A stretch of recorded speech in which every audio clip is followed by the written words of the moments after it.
жаңғақтың қандай пайдасы бар? Ғалымдардың пікірінше, күнде жаңғақ жеу арқылы жүрек дертіне шалдығу қаупін 30% төмендетуге болады екен. Достар, арнаға тіркеліп лайк басуды ұмытпаңыздар. Сіздердің кішкене әрекеттеріңіз мен үшін үлкен қуаныш және шабыт сыйлайды. Жаңғақ бүйректі қуаттандырып, өкпені тазалап, ішекті дымқылдандырады және дене әлсіздігіне, бел сыздап ауырғанда, бас айналып, құлақ шыңылдағанда да пайдалы болады. Ол үшін жаңғақ дәнінен 600 грамм, қара бұршақтан 300 грамм талқандап, балға араластырып, күніне 2 реттен ішеді.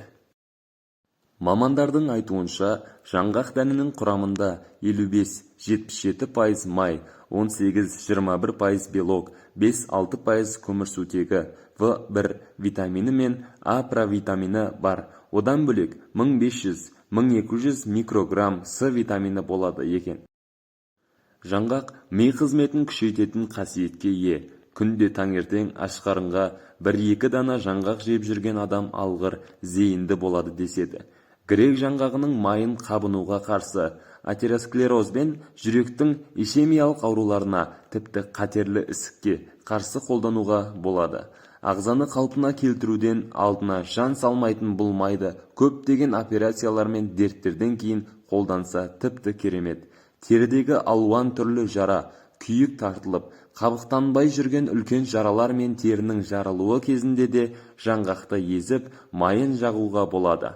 Ал ұнтақталған дәнін балмен теңдей мөлшерде араластырып, күніне 3 рет 25-30 граммнан жеп жүрсе, балалардың иммунитетін көтеріп, күш қуатын арттырады.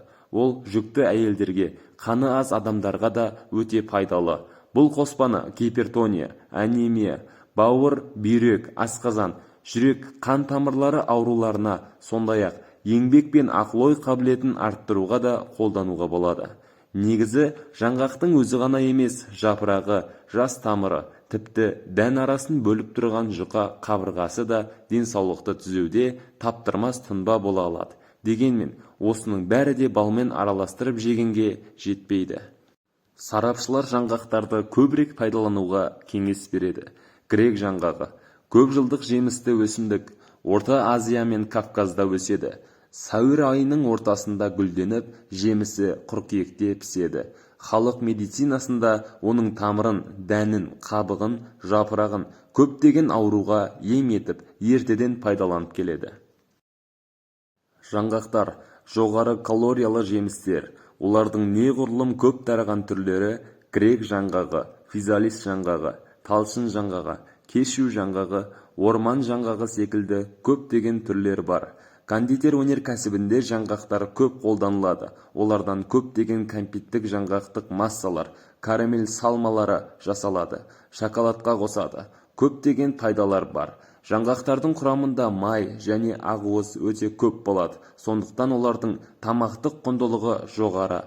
Жаңғақтар қуырылып немесе шикілей де пайдалана береді.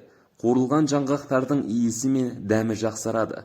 Грек жаңғағын ғана қуырмайды, себебі оны қуырса жағымсыз дәм пайда болады.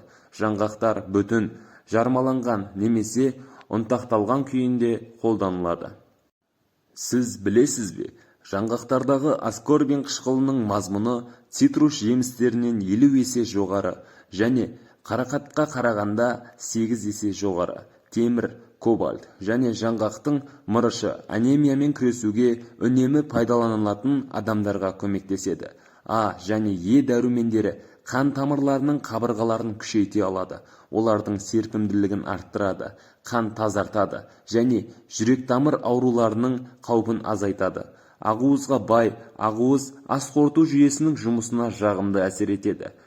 Жаңғақ ядросы адам миына ұқсайды. Сондықтан ежелгі уақытта Вавилонда қарапайым адамдарға ақылды болмас үшін жеуге тыйым салынған. Достар, видео ұнаған болса лайк басып, арнаға тіркелулеріңізді сұраймын.